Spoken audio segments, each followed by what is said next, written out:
Okay. It's March 8th, 2018, here in Jerusalem, where we are interviewing Yuval Elitzur for Toldos Israel. So you want to start with a general overview of your life, beginning, you were born in 1927, please. Yeah, born in 1927, but... Whose phone is that? Oh, my telephone. Sorry. So? Various interesting units. Okay, let's... So go ahead. You were born October 27th, yeah, but 1920s. family, actually, my father's family was among those who came from Lithuania in the first half of the 19th century. The President Rivlin, is a distant relative, always says, we were the first Zionists. The truth is that they were not Zionists, they were anti-Zionists. Because the Zionists, and all they were afraid because they were the pupils of the Gaon Vilna. Correct. And but he sent his Hasidim to come. He's not. They were mitnagdim. I mean, the Hasidim. I mean, his Talmidim. Yeah, because he sent them because he was afraid of the Haskalah and of the immigration to America, and so they all came very, very determined, but not in order to save. Not a Zionist project. Not Zionist. So and then not ideological Zionism. That's the people of the Rebbe of Gur, although they were mitnagdim. So how many generations were you here? According to family Masorah. President Rivlin's family, I'm the 5th generation. He said it in my bar mitzvah, but it's not important. And anyhow, my father was, in this respect, he was a rebel, because the father of Yosef Rivlin, the father of the president, he was about his age, was allowed by his father to go to a school where they had exterior knowledge, the Lemel school. It was an Orthodox school, but you could study their languages and history and mathematics. And my grandfather wouldn't listen. So my father had to go to yeshiva in the old city, and he took lessons from private tutors because he used to get money to buy his meal every day in the old city near the yeshiva. The yeshiva was in the old big school, big shul there. Tiferet Israel? Or the Chorva, we were called. The Chorva synagogue, yeah. Well, anyhow, so that was my background, and he was sort of a rebel and about religion in those days already, but it didn't bother him or anybody else. There was no boycott or anything. But then I went to school in the gymnasia in Rehavia. We graduated in around June 45, when the war was over. And I was active in the movement of the Scouts, the Tzofim. In our class, the majority were Haganah people, and there were a few Irgun people. Anybody famous?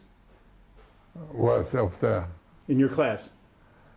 I don't know. No, I don't think so. But it so happened that most people in my class survived the war. But a class, for instance, below me, about, I would say, a third, or if not a half, of the boys were killed. Wow. Yes, they were. They all went to the various units. So I went to the Palmach, was in Ganigar, in the Emek, and spent there about a year. Who was your commander? His name was Jonathan Dolinsky. Afterwards, he became Jonathan Dotan. He worked in. He only reached the rank of. But that was of the Machleka. Of the Pluga, there were a number of people where they were killed even when I was there. And of the Gdud, Yitzhak Rabin. So I knew Rabin then, in 45. But he was very distant. He was very shy. He used to come to the Genigar, go. Can we stop? Yes, sir. So Rabin, people say he was cold. You're saying he was shy. was shy. Not cold. I don't know, because afterwards when I met him, he wasn't cold and wasn't shy. But in those days, it was also secrecy. You didn't mix with. Yes. He was only a year or two older than you, right? What? He was only a year or two older? No, it was about 4 or 5 years older. We were not yet 18. And they, for instance, Chaim Guri, who recently died, who lived here, was 3 years older than I am. And Rabin was about 2 years older than him, so it's about, they were in Kaduri, and When you met him then, he's only... Yeah, well, I'll tell you where I 23. met Chaim Guri and all the others.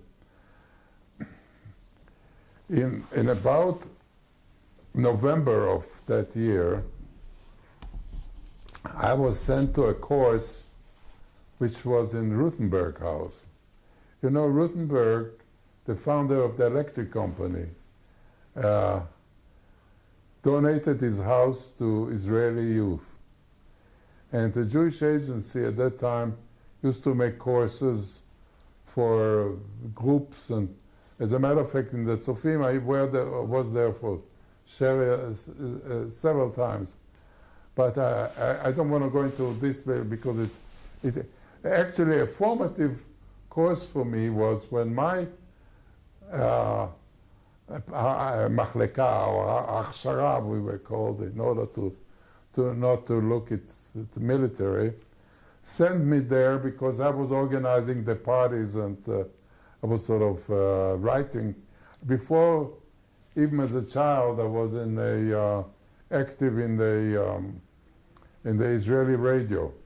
At the age of 10, they published Your play. Plays. Yes, I wrote it up in the book, and even they gave me a first money, £0.50. And my father said, "Keep it. It's your first money." No, I said, "No." I went to the bank and cashed it. But so anyhow, in this course, there was not. They sent it by chance. There was Chaim Guri wasn't there because at that time he already was in Europe. But Chaim Hefer and Didi Menussi and Dan Ben Amotz and Shaike Ophir and the whole artistic part of the Haganah in those days. So that was very important for me. But we were in. Our schedule was, as you know, half a month of work and half a month of military training. I don't think I got much military training, except that we went for 1 month in the winter to Juara, which was the Haganah place. Base? It's near Mishmar HaEmek. It was the training ground. And that's where people with the various units used to get their training. And so much so that the Arabs all around knew already. So it's the famous story that the group goes this way and an Arab comes and says, Khawaja, mush min hon. It means, sir, not from this, but from there. He knew exactly where the groups were training. But we went. What shocked us, though, was when at that time there was the Haganah decided to, as a show of strength, in one day to bomb 13 bridges. That was a very famous action when they sort of half joined or half played with the Irgun. Our unit, I wasn't there, but they chose from the various groups they're training. Pluga, one machleka. Mm-hmm. So the people who were better in physical jobs were there. And that's where, because a bomb, people with the explosive were under a bridge, and the policemen there shot, and I think it exploded. About 15 or 16 people were killed, and we didn't know what happened to them. But all our commanders, except the commander of the Machleka, didn't, Jonathan Totan.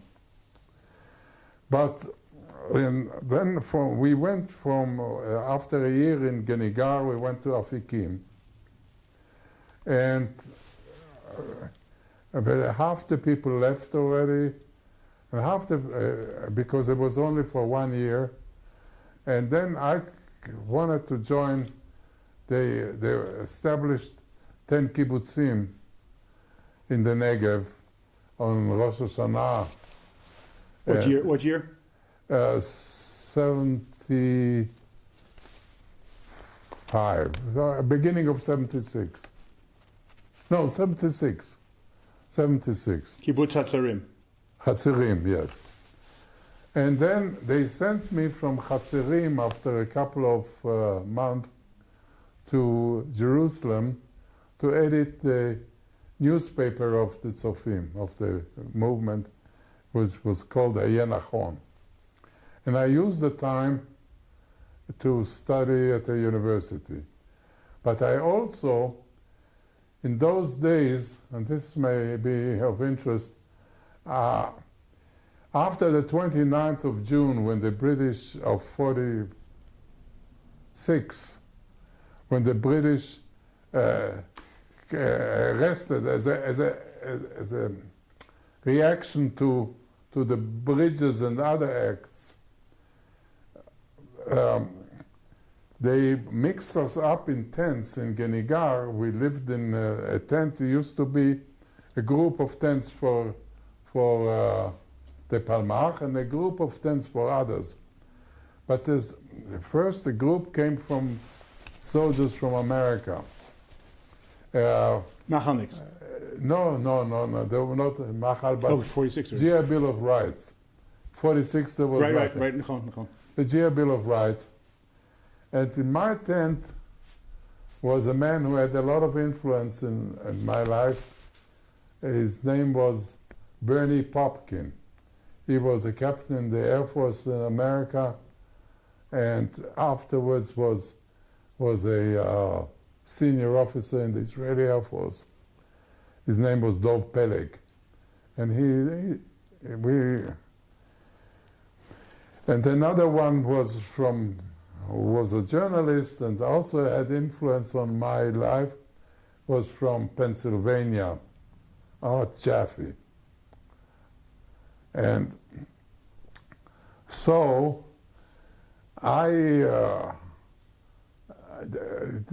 since I really wanted to be a journalist all my life, and So Stop. Why did you want to be a journalist all your life? because I don't know. That was from my age. I was in the radio. I made plays. I acted in plays. When I was, that's why, and I was in this course of 6 weeks in the Rutenberg House on Mount Carmel. And it's interesting. This is something that hits you. Afterwards, I made friends with became the best friends ever, who worked in Haaretz, Eliyahu Salpeter, who all I knew that we were born on the same week, that we both had the dream to be journalists. He was a Holocaust survivor, but I never talked about his family, not to me, not to his children, not to his wife. Only a year and a half ago, he told his wife, just before he died, that he was in Auschwitz. They took his mother away. They kept his father because he was a doctor. They needed doctors, and they sent him to work, and he got how they call it, shachefet, and you know, tuberculosis. And then he studied journalism at the University of Prague, and he worked in the AP office. And when the communists took over and arrested the Americans who were in AP, the Israeli ambassador who knew him came to him and said, "You are leaving tonight because tomorrow morning you're scheduled to be arrested." And he had to leave the university a few weeks before he graduated and became a journalist here first in the Hungarian newspaper and then in Haaretz. And Mr. Shokin really liked him very much, so he sent him to America twice. But anyhow, we were very close. Can I back up a little bit? Yeah. Because you didn't touch on it, and it interests me because you were born in 27 in Jerusalem. At 10 years old, 1937, you're living here as a 10-year-old kid. Yeah. The third phase of the Arab Revolt, 36 to 39, has already started. Yes. Can you tell me what Yerushalayim was like in 1937 when you were 10 years old? First of all, we lived in downtown, right close to the Arab section. So it was quite difficult to move around. Where exactly downtown? Do you know, it's called Rehov Shushan. It's near the big building which used to be the Bank Leumi building, the big main post downtown, office. yes. Yes. Not far from there. And actually, we were told that I had problem going to school in Rehavia. So there was a danger, and then from time to time there used to be curfew, which the British installed against the Arabs. And actually, one reason I was really so active in the radio was on Melisandre Street, right near the Russian compound. And our area was always enclosed, protected, because there were a lot of government offices. So people couldn't move in, but I was the inside, so you could come and go. I could come and go to the radio programs. And you were able to walk, for example. You were able to walk to the old city. Yes. As a matter of fact, we did go walk, but in some years it was difficult. But I remember my father had an Arab who worked for him, who was, later I found out he was worked actually for the British police. And he even took us, I remember as a child, into the Mosque of Omar. And I remember it, I liked it very, very much. But we used to walk also to the old city quite easily. What was your sense of what was going on in the bigger world? You had the British, you had the fighting on the street. Like you said, you were a little bit dangerous to sometimes go around. What was that like? What did your father say was happening? What did you think was happening in Palestine? I was reading the papers as a young boy. Actually, I used to, at the age of about 8 or 7, write a weekly newspaper which I used to sell to my family. But so I was very much aware, and a neighbor in my house who lived with me later became, he was already in the Haganah earlier than I am, and later he was the man who, Ari Shavit in his book, My Promised Land, describes a whole chapter with him about, he called him the engineer. He was the one who helped Peres with founding the Dimona. And his name was Yosef Tulipman. And we were very close, and as a journalist, he helped me when I wrote a book about imports of oil and about, he was the head of because he was the head of the electric company at the time, and he also so Yosef Tulipman and I were friends, but he never talked about Dimona. And so only, and I tell you why he told the story to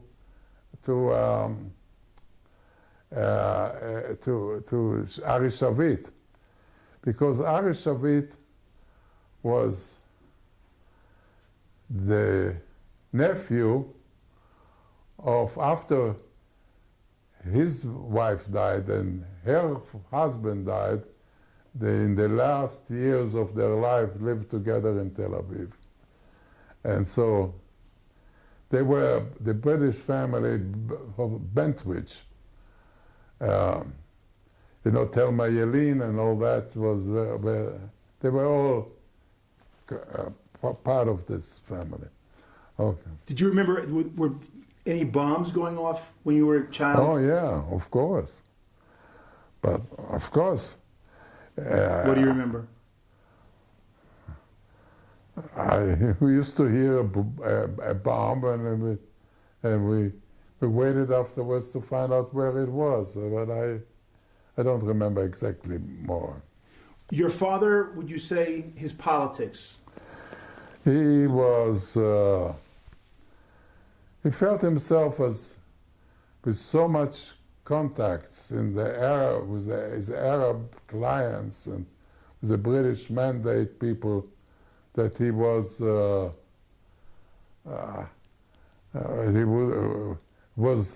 more, although politically not left, but he was against the Etzel and against. I was just gonna. That was the reason I asked, and that's why you were attracted to the Palmach as opposed to the Irgun.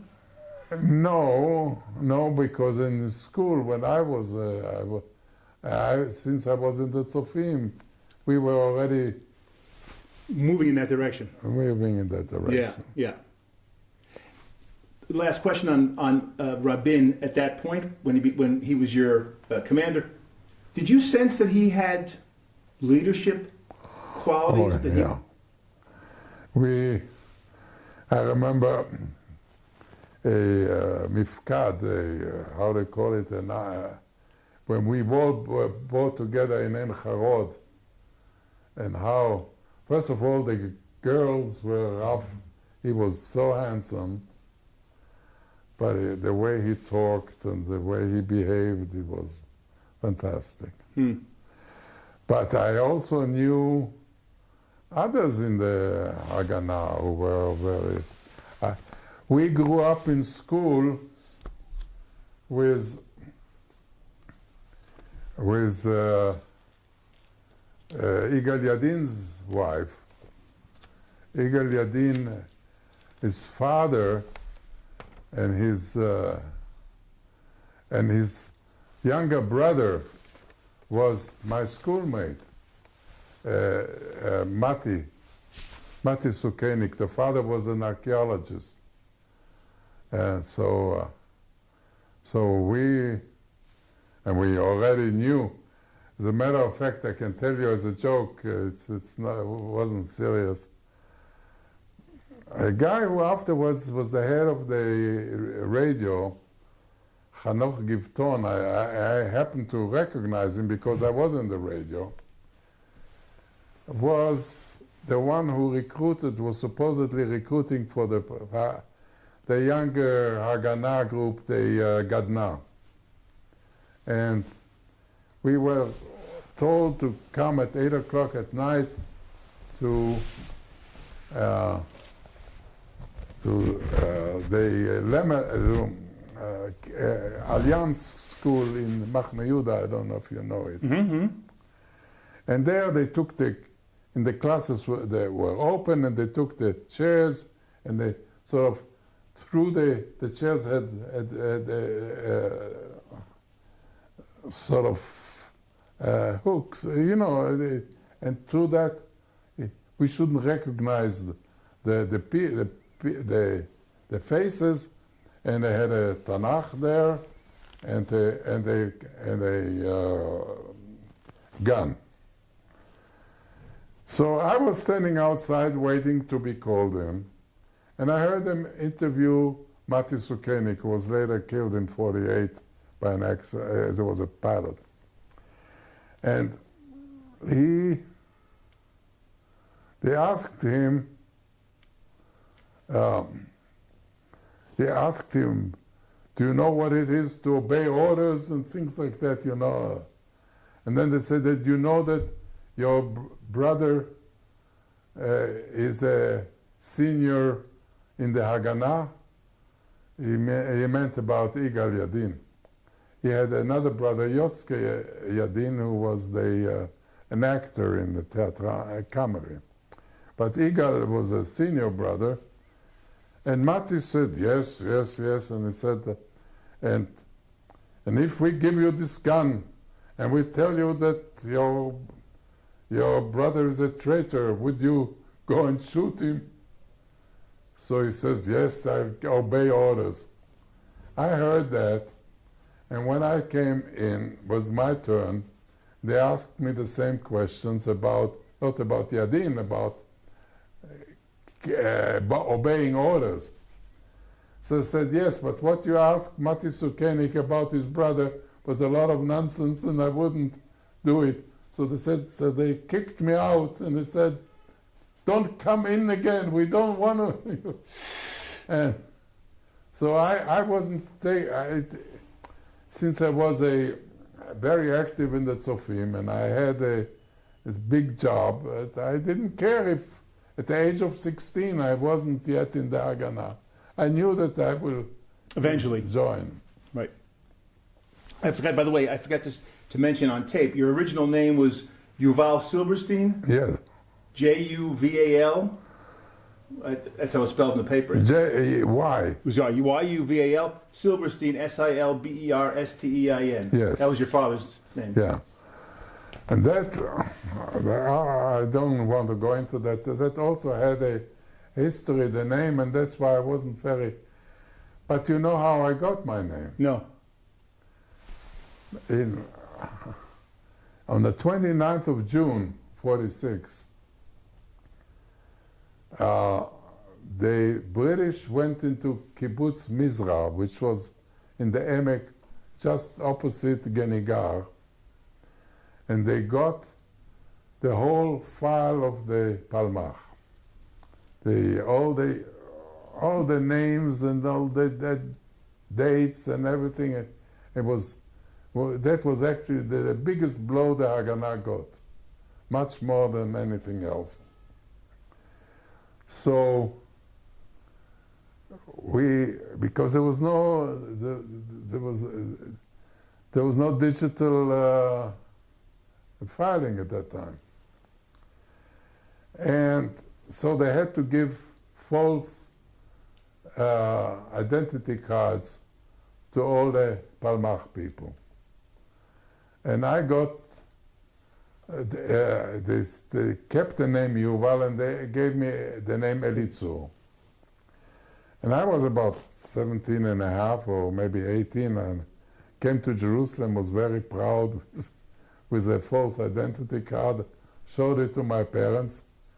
And my father said, "Oh, it's terrible, the British, I know so many British officers and when they interrogate you and they found out that," so I said, I'll solve the problem very simply. I went in, if you know where Rehov Rav Kook, Yes. and there was the Ministry of the Interior, the Department of the Interior, and you could change your name for 10 pounds, and I changed my name. So you're officially. And when I afterwards got a passport, the passport already was Elitzur. So my name Zilberstein was forgotten forever. Were you here in November 29th, 1947? No, that's exactly what I was about to tell you. Go ahead. So after was a 1 year in the university, I decided I was under the influence of a number of Americans who were here, and I was accepted at the University of Missouri to study journalism.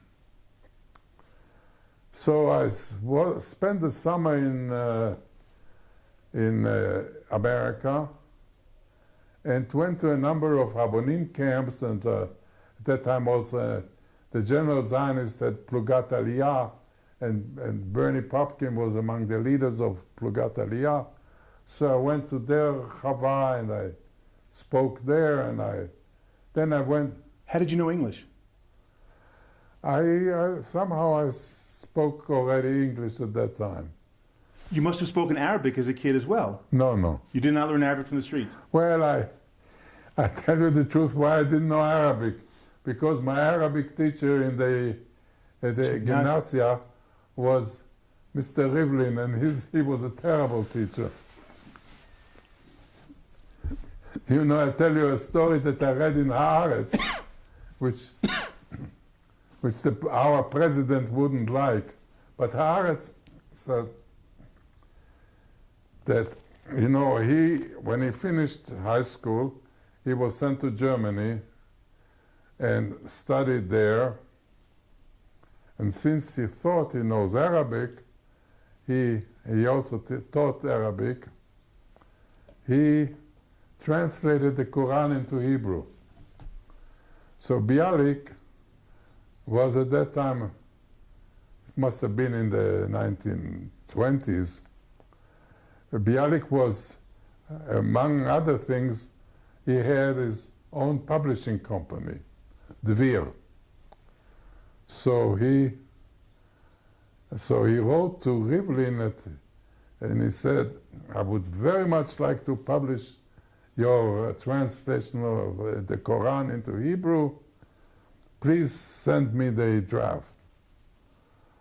So he sent him the draft, and Bialik saw that it's full of mistakes, Hebrew mistakes. So he worked on it. So that's why the language was so good, because Bialik wrote it, and not Rivlin. But this I wouldn't tell the... But president. anyhow, he taught me Arabic and we didn't learn much. But you picked up English. I picked up English. So I was in Missouri. The summer I went to, and I really got to know American Jewish youth. We went in, when we were in Philadelphia, for instance, nearby Philadelphia was a Habonim camp where I sort of spoke about Israel and all that, or Palestine in those days. And they went to Philadelphia to demonstrate the Jewish state in 48. And that's where I met Aretz, because he was in Beitar. And he said to me, what passport do you have? I said, I have only a Palestine passport. So he says, I advise you not to participate in the demonstration, because if the They police... arrest you, they'll throw you out. They'll throw you out. And because they don't like foreigners to demonstrate. So I didn't participate. But later I was in Chicago, and I did, in my book, I already even have a picture of the Jewish, yeah, I can give it to you, the Jewish state in 48. That was the slogan. Yeah.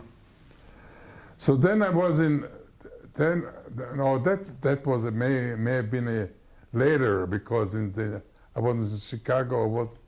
I was only after that.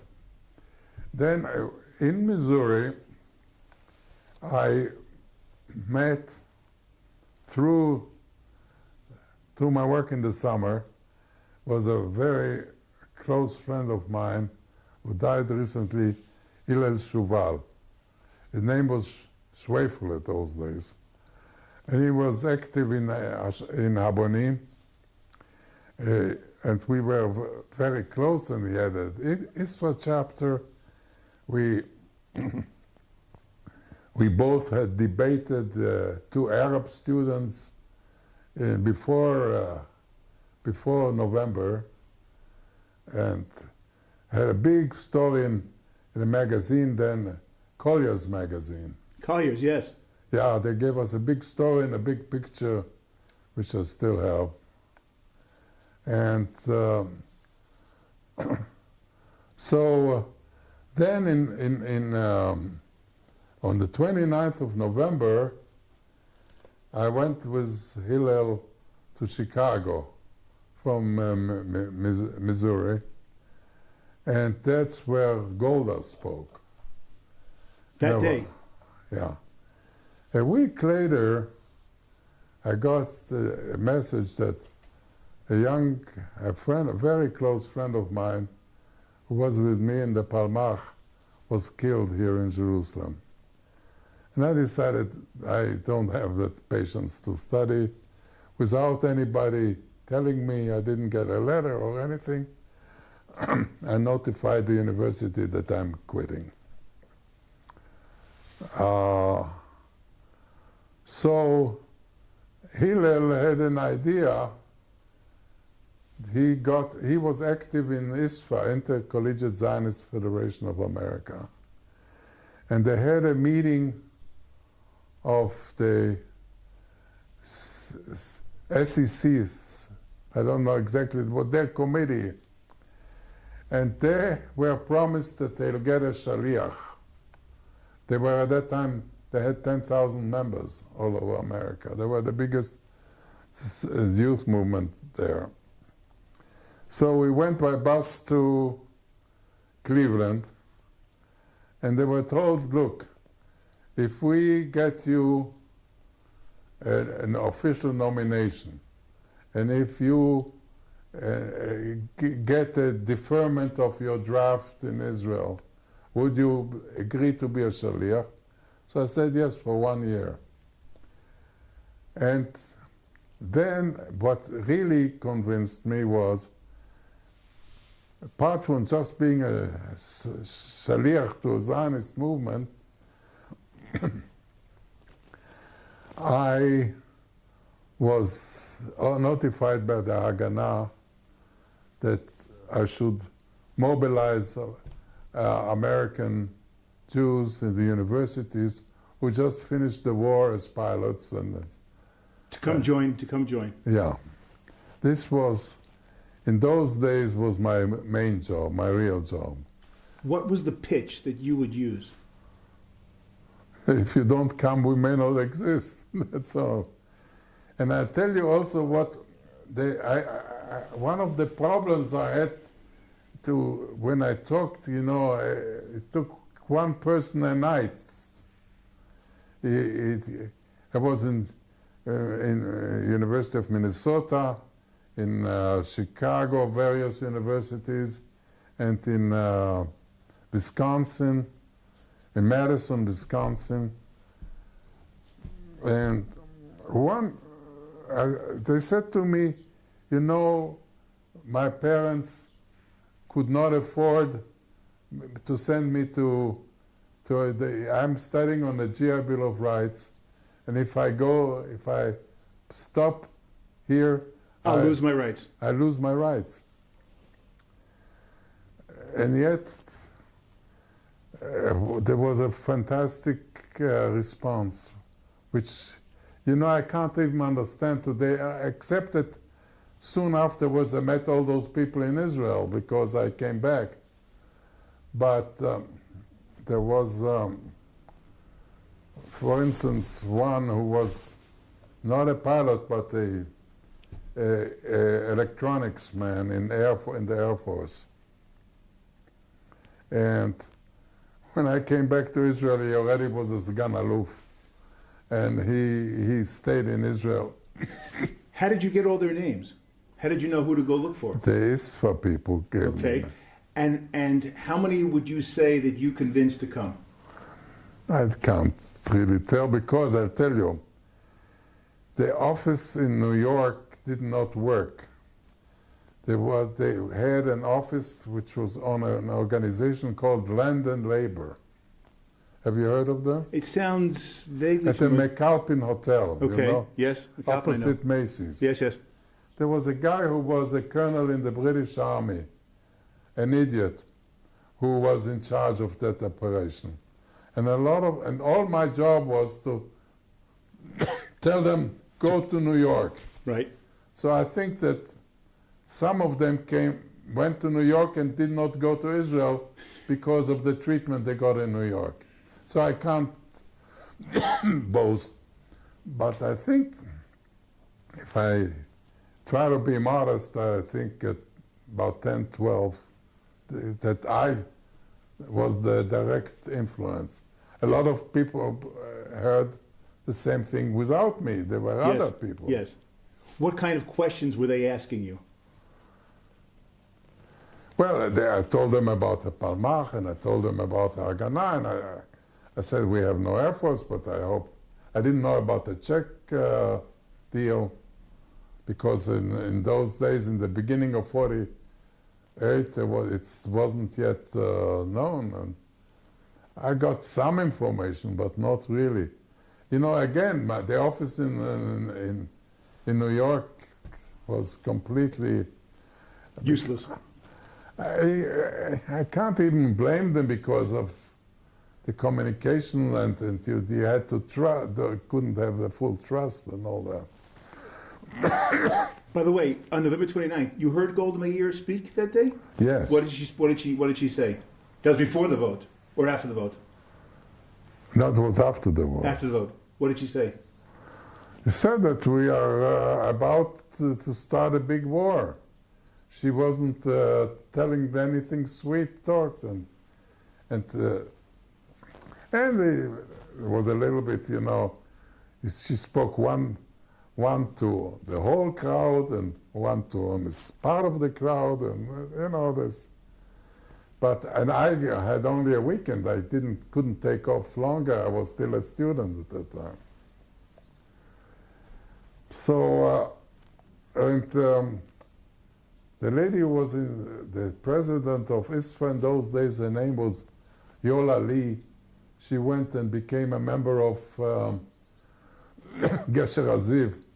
but she died very young. And we... So now we're January, February, March of 48. What? You're talking, I'm bringing you back. January, February, March of 48. January 48. Yes, go ahead. I remember I took all my stuff and decided to start my job in the Midwest, in Chicago. That's what they decided to send me. And it was a cold, bitter night, and the train had a breakdown. And instead of arriving at 10 o'clock at night, when all the ISFA people were waiting at the Dearborn station, I came at 1 o'clock at night. They, of course, went home already. And it was cold, bitter cold, and I don't know, the Dearborn station was, for the first time in my life, I saw there were burlesque joints and people, and it was so unpleasant. And then I saw in the distance a sign, YMCA. So I quickly ran with all my stuff there, and I spent the night there. And then I spent a couple of weeks. I didn't, although I had a budget, but I didn't want to spend it.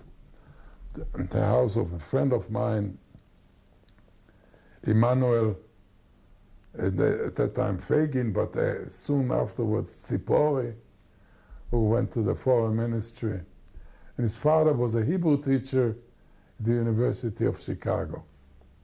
So I stayed with them and I did some work in Chicago and then the Midwest. I came around April to New York. Well, actually, before arriving to New York, I was in Boston, Massachusetts. And Hillel Shuval was a friend of a lady who was in the SEC group. Her name was Judy Tannenbaum, who is today still alive. Her name is Judy Shuval. She's his widow. And she was working on a doctorate at Harvard. And she told me that she has a roommate by the name of Judy Newlander. And I went in New York, one of the worst days. It was, people were getting killed, I think. No, I was in New York at the time of the Hadassah murder of the Hadassah convoy. But in Boston also was a very bad day. I was, of course, in contact with Israel all the time. And that's where I met Judy, who afterwards became my wife. And then I went to New York, and I was on May 15th, I was in New York. Where? What? Where? What were you doing that day? I don't remember exactly. I went to the Times Square. They had a demonstration there. And then at night I was invited to dinner to some relatives of mine. And the husband of my cousin said to me, why did they have to call the state the name Israel? It sounds too Jewish. That was a reaction of many American Jews. By the way, I saw a picture today. If you can, there is the Jewish Telegraphic Agency is now re-established as a volunteer group based on donations. And they showed a picture of what happened in AIPAC meeting. And they said that there was a study by the American Jewish Committee that 77% of American Jews don't like Trump. And you could see there in the picture that of JTA, if you want to, I can show it to you. The front row of AIPAC when Bibi spoke. And they had especially when they cheered him. So they had, at the beginning of the line was David Friedman. Afterwards was... I saw the picture. Barkat was there, and Dermer was there, and Danny Danon was there, on that whole row. Yeah, but... and you see the rest of the row are Americans sitting down. Did you see that? I didn't see that picture, no. I can show. I checked JT, I'll check it, yes. Well, especially what's her name, and the Minister of Justice, Shaked, who she was cheering and all that. Well, anyhow, and they claimed that that AIPAC is in a state of a problem because of it, because a lot of Democrats there don't like Bibi's connection with. Correct. What was your feeling on May 15th in New York? I don't know.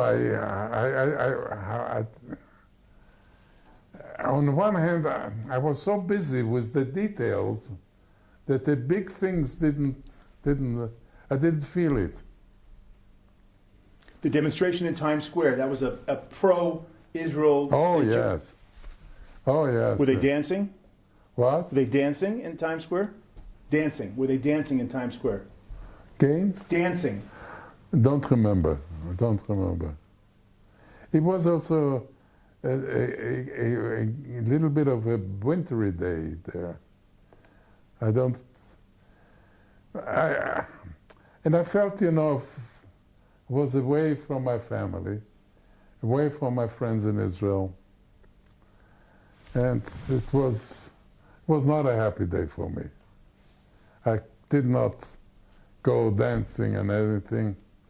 I went to those relatives when they told me about, Israel sounds too Jewish. And afterwards became the hard work, and actually the youth movements, the Zionist youth movements were they're small in numbers, were very weak. ISFA had more members than other movements, and yet I was the only shaliach, and I had to travel all the time. And then, when they established already the Israeli consulate in New York, they asked me, of all the other shlichim, I gave in, but I resented it, to be the leader of a seminar which they organized in one of the Jewish farm areas in New Jersey for about 30 people who wanted to go to Israel, and the consulate wasn't sure that they should go. And they really were problematic people. I was about 19 in those days, or 20. So I wasn't really familiar with one lady who was the mistress of a doctor who told her to go to this camp because to go to Israel and things like that, you know, and homos. Not that I objected to it ideologically, but I was too young to Yes. have anything to do with it. That's it, and I didn't enjoy that. But otherwise, to go from campus to campus, I liked. You understood that you were doing important work for the Medina. That that you were recruiting friends in the big picture, whether it's financial friends, people who came to volunteer themselves, but that's recruiting Jews to... Yeah, oh yes. Yes, and I afterwards, we had about 15 or 20 years ago, a meeting of all the people of Israel came to Israel. There were over 100 who came to that meeting. There were 2 got the Israel Prize. Judy Suval, Elli Katz, and 1 got the Israel Security Prize, which he was with me. We had a Achshara place in Averill Park in New York, which where I also spent time. I was very, very busy. I would travel and... How often would you speak to your parents? You wrote letters. I used to... I don't remember now, but I lost contact, and I was... my biggest fear was I knew that I was doing my job, but I wasn't sure my friends will think that way. You were not here while we were fighting. Yes. And I knew that this I have to come back to. And actually, when I came back, I first came back to Hatzerim because that was supposedly my home. But then I had in my pocket a letter about the great job I did in America, and I didn't really feel very confident about that. And I said, if I have a son, or as you heard, my grandson, they'll ask me, what did you do in 48? So go and explain to them that I think I did a good job. So I went to Bernie Popkin, who was at that time a Aluf Mishneh in Chil Avir, and I said, I want to join the... This was when? When did you come back to Israel? At the end of 49. The end of 49? No. The end of 48? September 49. No, I had to stay longer. Uh-huh. You know, I couldn't stop it. You know? Yes. It's... they said, oh, stay another month, and stay another month, you know. So, and... When you came back, Jerusalem was under siege, correct? No. No. I came back just after that. No. She wrote that in the story. Okay. When you came back, you had been away for a couple of years. No, September, June, was a year and a half. Year and a half. And the state had been declared, and war had started. You come back to the state of Israel. You left the state of Palestine. You come back to the state of Israel. What are you taking in? What hits you? What surprises you? No, people were tired of the war, tired of what happened in Jerusalem. My mother got half her size, you know, she lost weight. They were all hungry. And I know, Ken Hannah. Oh, no, the days are my cleaning days. She comes. And you were still feeling guilty for not having been here for the... Oh, yes. It took many years to overcome it. Especially, but you know, it's very strange because I spent then a half a year in the kibbutz. My roommate or rather tent mate, kibbutz, was Kobi Sharet, son of Moshe Sharet. And there was also Aaron Yadlin next door, and there were people I grew up with. So they did not question where was I, but I questioned it. You know, and nobody ever threw that into my face. And I had a, you know, in retroactive, I don't know if I did the right thing or not, but... You were chosen. It was a job that they gave you. You were good for that job because you spoke English, among other things. You were born and grew up here. You were able to explain what Palestine was, what the state of Israel is and will be. That's an important thing. Yes,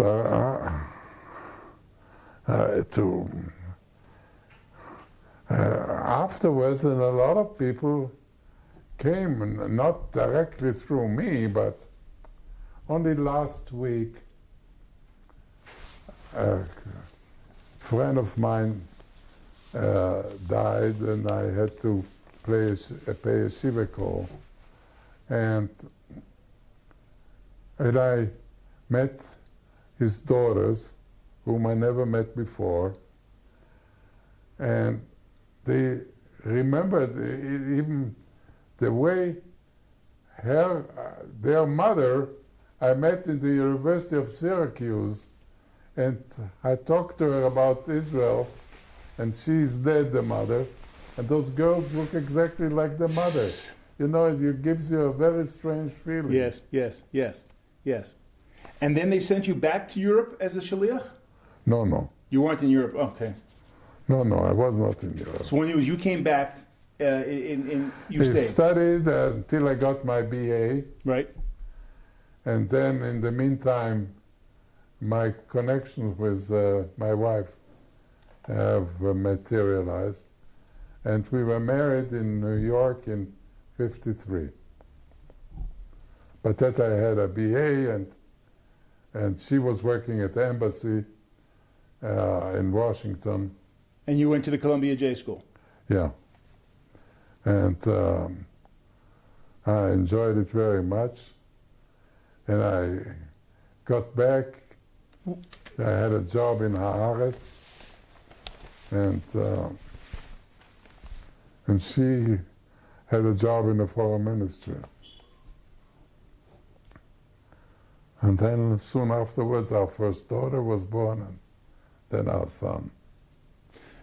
When you tell younger generations today what it was like in those first years after the state was declared, what do you tell them? What was Israel like in the first 5 years of its existence? Not very pleasant. Because? The Tzena. There was... I remember in the Air Force we used to eat wonderful food. But my mother, she also succeeded in getting some food when I came on vacation to Jerusalem. But when I took somebody out in Tel Aviv, because I was in 2 Air Force camps, in Herzliya, which was at that time an Air Force camp, and in Tel Nof, which was the time I spent most of the time there. I was the intelligence officer of a squadron of Dakotas, DC-3s. And what did you do as intelligence? It was already the end of intelligence of World War II. What happened was, for instance, I was very active in the War of '56. So our squadron was the first one who let the paratroopers go into Sinai. And in those days, like in World War II, once you were in the air, you couldn't contact our intelligence at home because the enemy might listen. Right. But in '56, I was actually asked to be in two squadrons, and they were already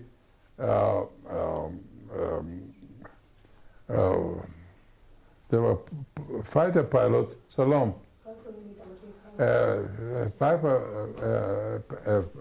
Fighter pilots. But they were, how do you call it? They didn't have turbine, but Propellers. propeller. There are no propellers anymore, so they were much faster. Right. So they decided you could, in order, for the sake of accuracy, they contact from the plane. Therefore, you have to have a man with who has a training as a pilot to be the intelligence officer. So actually, I knew that was my last days also as an intelligence officer. And afterwards, in Miluim, I did other jobs. Did you lose any pilots in '56? Not from. We had a very curious incident. The squadron leader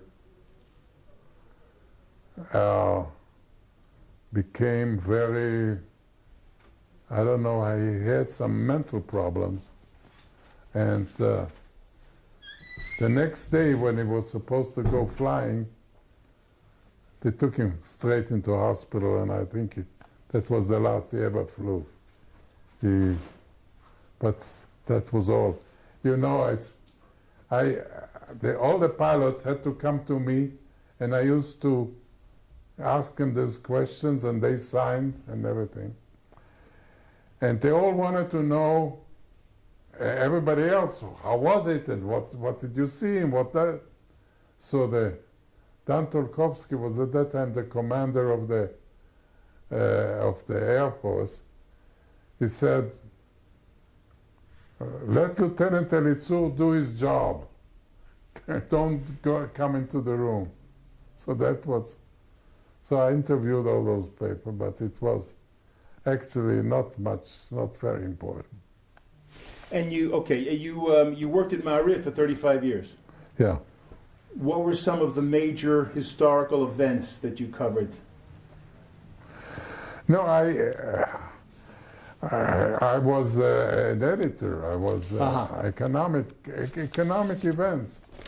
I used to cover, first of all, the government policies, the big companies, the harbors, the electric company.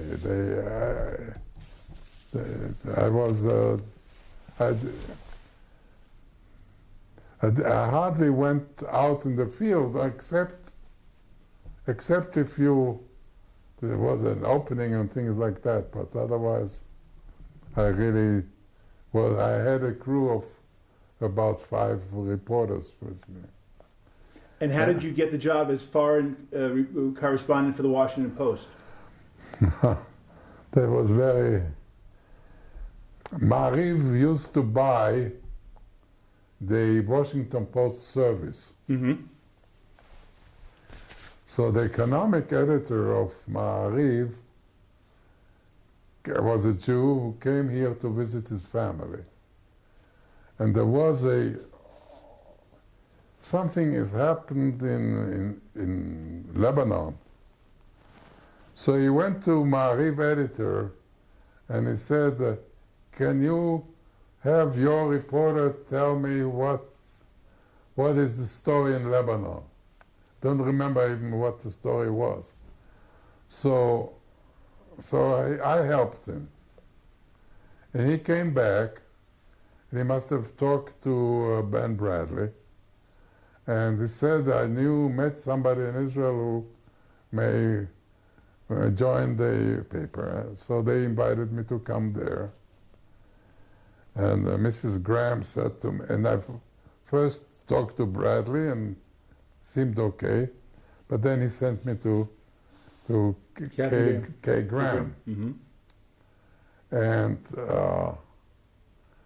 And she said, she says, can you, Yuval Elitzur, who was served in the Palmach, she had my bio, honestly report to the Washington Post what you see in Israel? I was, she said it in not a very friendly way. So I said to her, look, even from now on, my main job is going to be in Ma'ariv. So in Ma'ariv, I know exactly what I'm writing. I know I have problems sometimes with censorship. And I can tell you from now on, I will not send you anything that hasn't been approved by the censor. That's my job. I will not fly to Cyprus to send you stories. Right. So to my surprise, she liked that answer. I told her the truth. Now, just before the 6-Day War, I was in Ma'ariv, Tel Aviv. The editor called me in, and I said, no. She said to me to stop on my way to Israel to stop in London. So I went to London, and in the New Zealand house I met our friendly. And he was very cold, he was very nasty. He said, well, you know that I'm in charge of all foreign correspondence, and if I need something from you, I'll get in touch with you. Something very cold. Then I was in Tel Aviv, and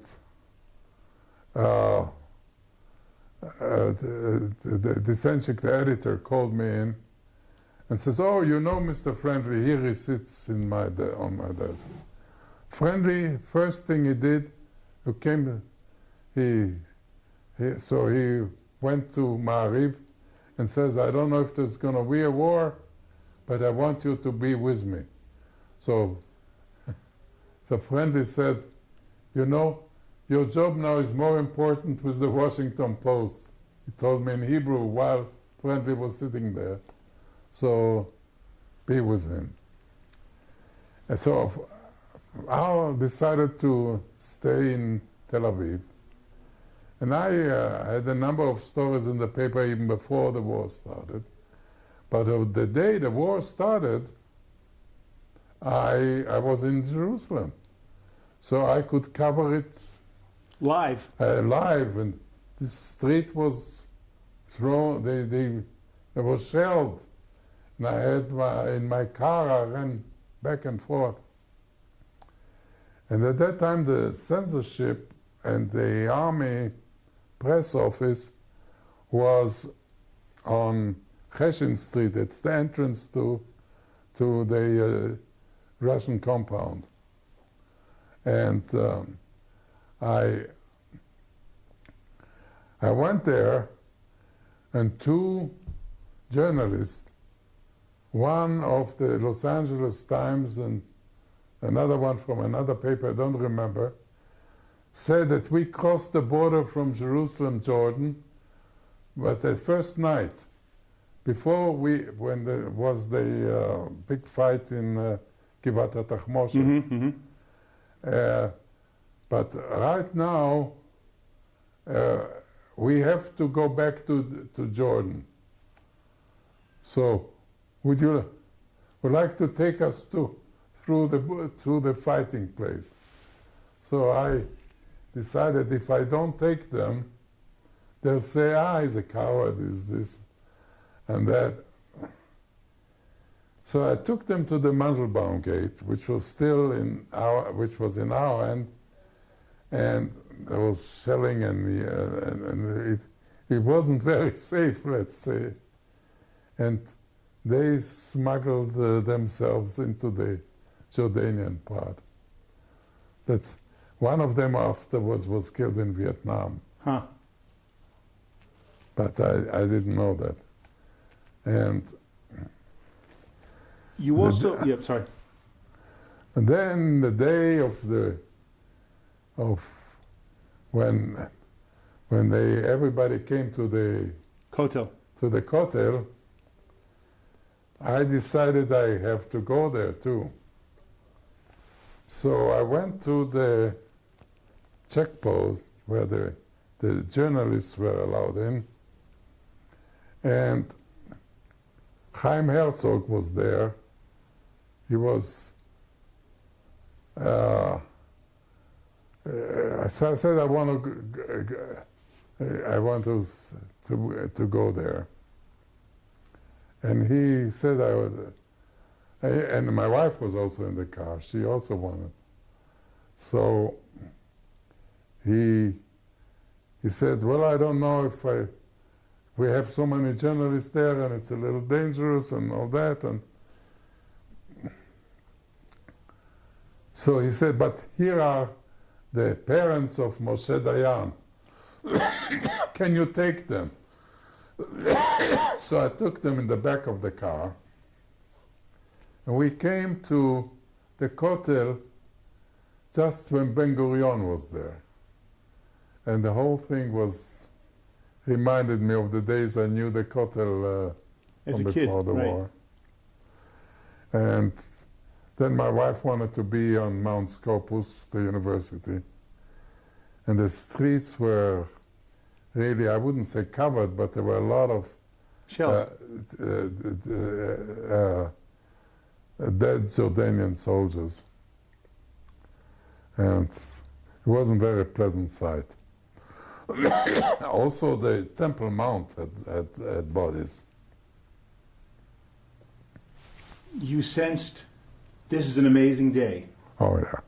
I'll never forget that. That was... But why the father of Moshe Dayan had to go there, I don't know. But From 48 to 67, what were you thinking in terms of the old city? You remembered it as a boy going there chofshi, whenever you wanted. Now it's cut off completely. Your sense that my old town may not be, I may not be Yeah. able to ever see it again. that's right, That was your feeling? yeah. It's the 6-Day War, was it?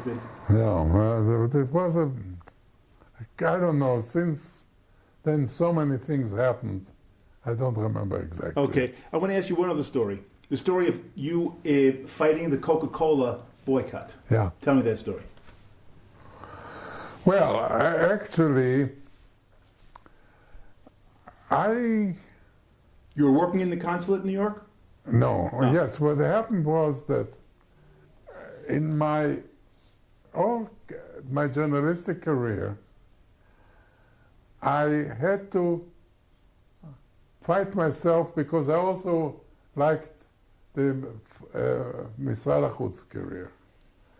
So after being in Haaretz and not liking my boss in Haaretz, I went to a Michraz, how do you say, A tender Tender. offer. of the Foreign Ministry Yeah. to be the deputy director of the economic department.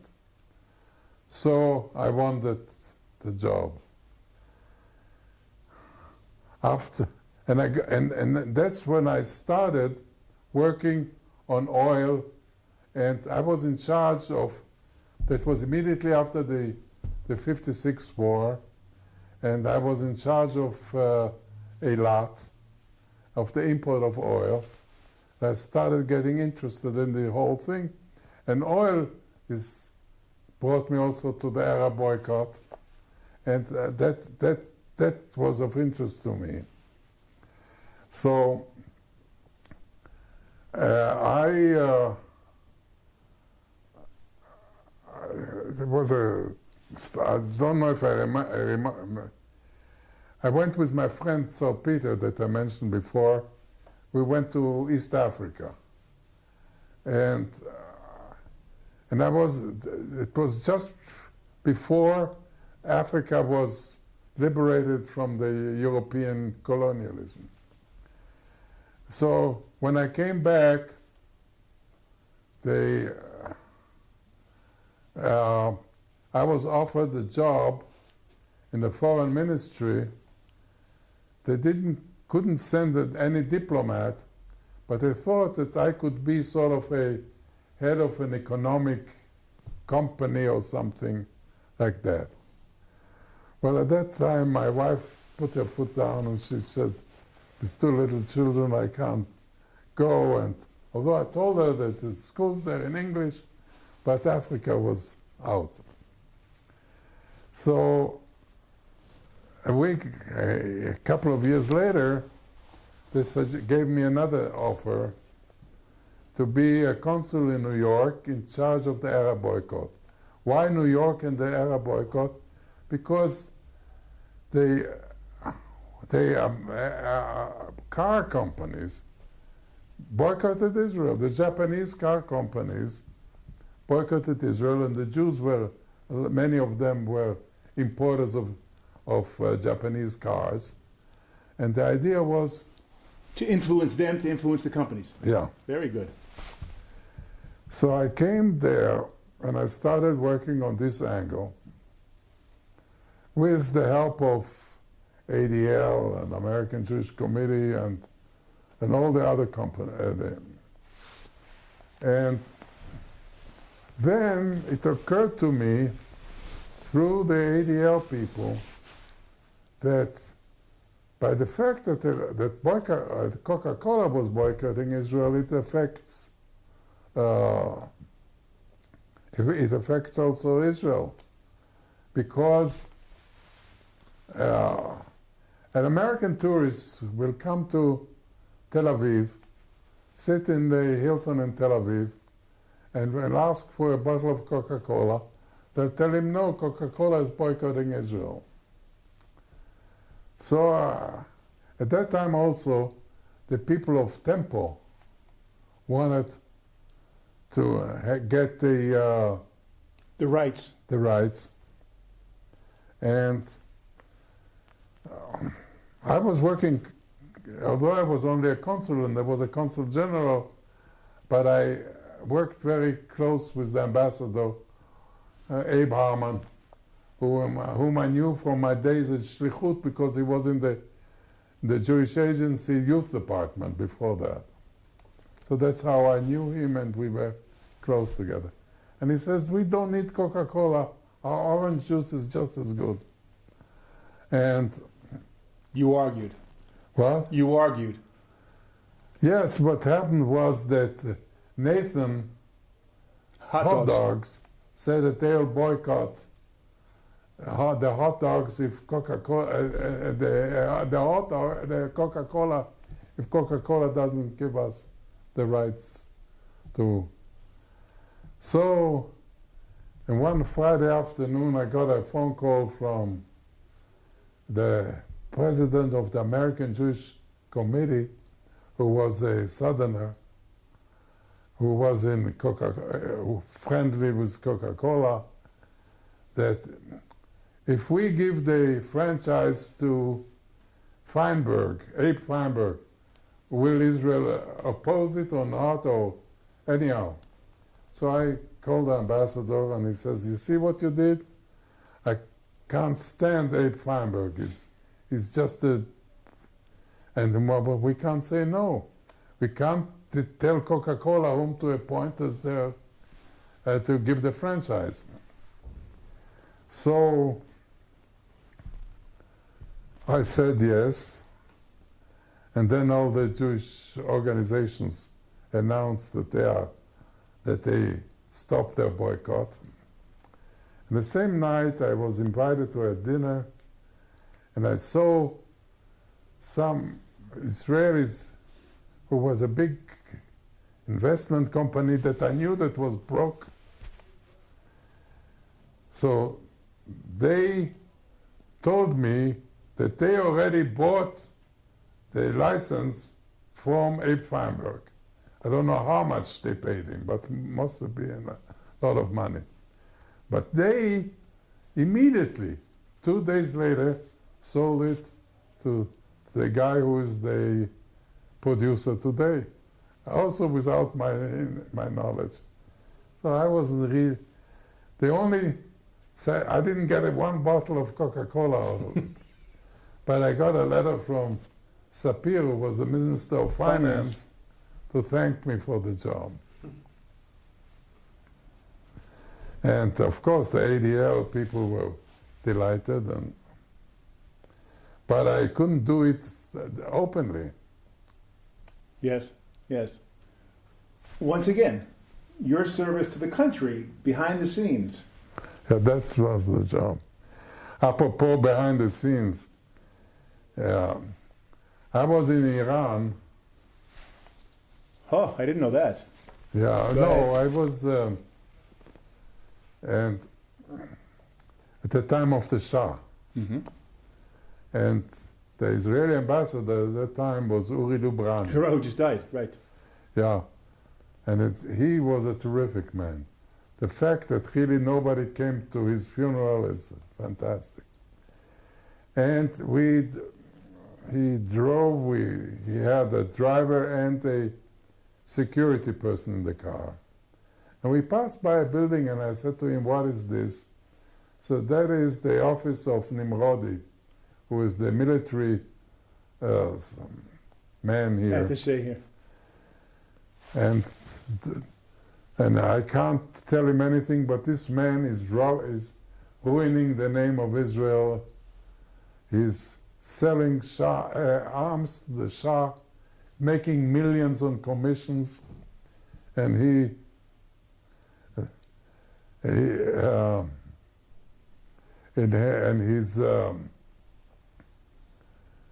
so I said, so why don't you complain about it? He says, I did complain, but they don't want to listen.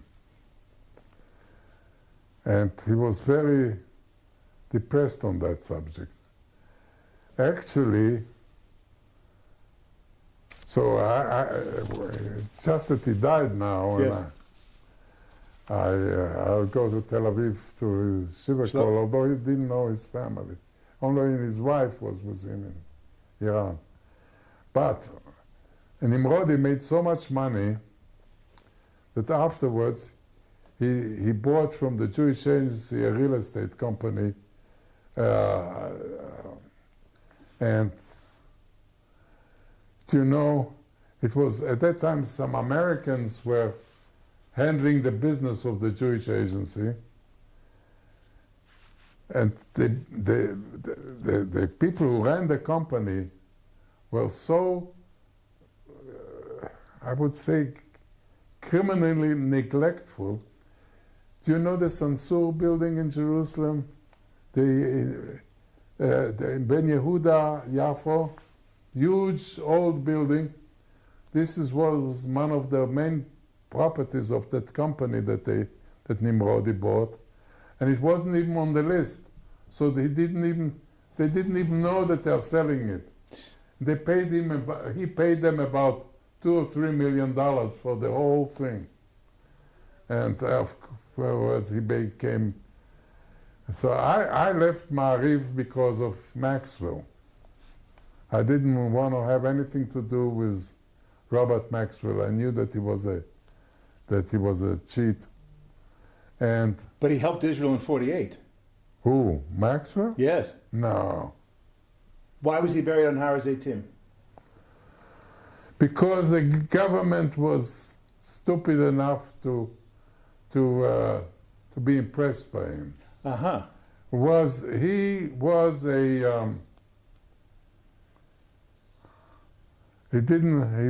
had nothing to do with with Israeli intelligence. I had read or heard of something that he had helped with arms in '48. That he was one of the guys who helped make the Czechoslovakia agreement. No. Maybe I have it At wrong. that time he was not in Czechoslovakia. No, he wasn't there, but he helped broker the deal. I'll tell you how he brokered the deal. No. Because this was not published in the book, so I can tell you now open. I was at the end, I was also a member of the board of directors of Maariv. Because I had a very small share there of papers that I bought from some people who left. I had about 3 or 4%. So the business manager, he came to the board of directors meeting before the deal was actually signed. And the business manager told him that we now got a loan from Bank Hapoalim. We are going to buy a new printing press that can print in color. He said, where are you buying it? He says, in Germany. So he said, give me the director of that company on the telephone. So they went and got the phone there.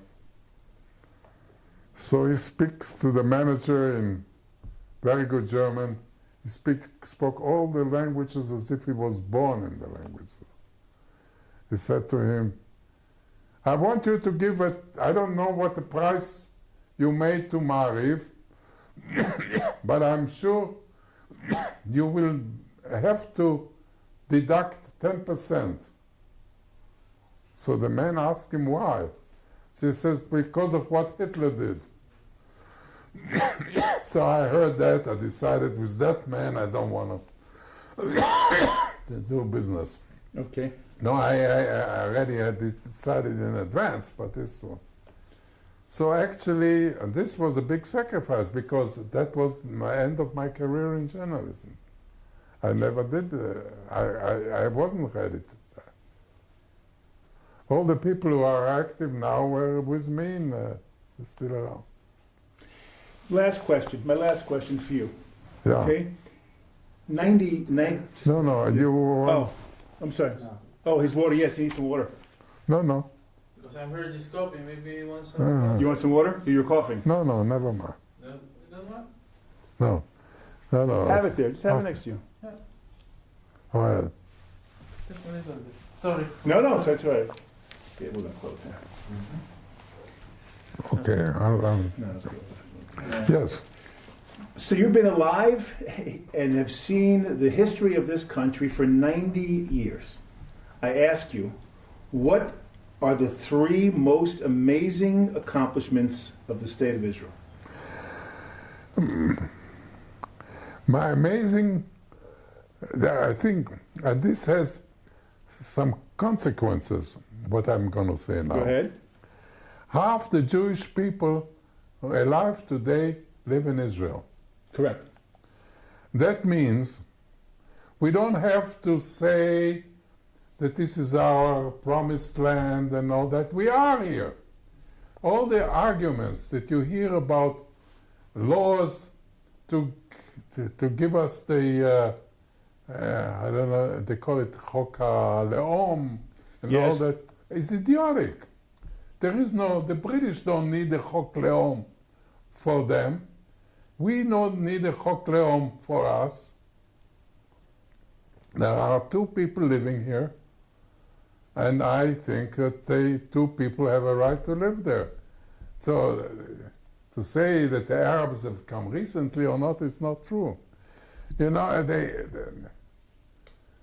this was a lady, Joan Peters. Yes. Did you know her? Yes, I interviewed her once. Time immemorial. Yes. This is a lot of stuff that they were teaching her. She didn't know anything about it. She was just a pretty blonde lady. So did you think it was inconsequential for President Trump to recognize Jerusalem as the capital? No, but Jerusalem can be a capital of two. Yes, yes. What's his name? They can have. It happens. There happens, and I'm glad that Jerusalem is the capital, but I don't think it's our right. He said the first and the most important thing is that they now have not only a Jewish majority in Israel, but also the majority of the Jews live here. You cannot have a one-state solution without having an apartheid type of voting. And I remember a couple of months ago I was in a press conference with Benny Begin, who's a very nice guy. Yes, sure. I asked him, how will you equalize the population if it says that more Jews will come and we will become a majority. And the Arab birth rate is going down. But our birth rate is also not going to, this has nothing to do with ideology, it has to do with, in Japan the birth rate goes down. So I don't believe in it. And therefore I said that the only way you can limit their military danger, but you don't have to. So the first thing, you ask me, first thing is that we have now a majority of the Jewish people are in Israel. I think I'm afraid that a lot of Americans will be gone in a couple of generations. I agree. American Jews. But at least here we're not. That's. What are you proudest of as an Israeli? What? What are you proudest of as an Israeli?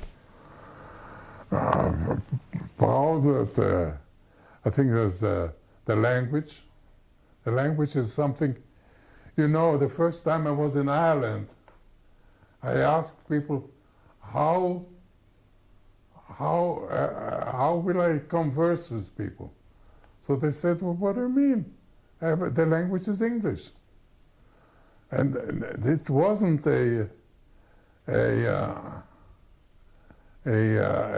fait accompli. It was a great miracle that with the language and the whole culture is now sometimes I can't stand some of the new words, but that's everybody. For instance, people say shaveh, but shaveh is there's a shaveh. The word shaveh means equal, but not that it's worth. You know. It's used both ways, right? It's used both ways. Right, right. So the language is the second thing. And the third is, I think the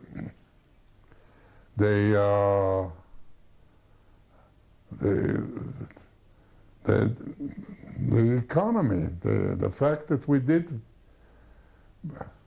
you know, a lot of people were very critical of Sapir and Eshkol, who built those those textile plants in the Negev. They also made mistakes. They wanted us to grow sugar and to grow cotton in a country that doesn't have water. Now, the greatest development is the desalination plants. The desalination plants. Uh-huh. You know, despite my age, I was the one who wrote a series of articles in Haaretz 2 years ago about the miracle of desalination. Hillel Shuval, my friend, used to be a water engineer. And he says desalination will never work because it costs a $1 per cubic meter. Now we're doing it for 20 cents. Well, that's a big difference. I have to change my... So, Okay, we'll call a halt to Yeah. this session. It's very good. And we got much more accomplished than I thought, so I think we're good. okay. It's very so good, I'm very glad. good. Signing off here.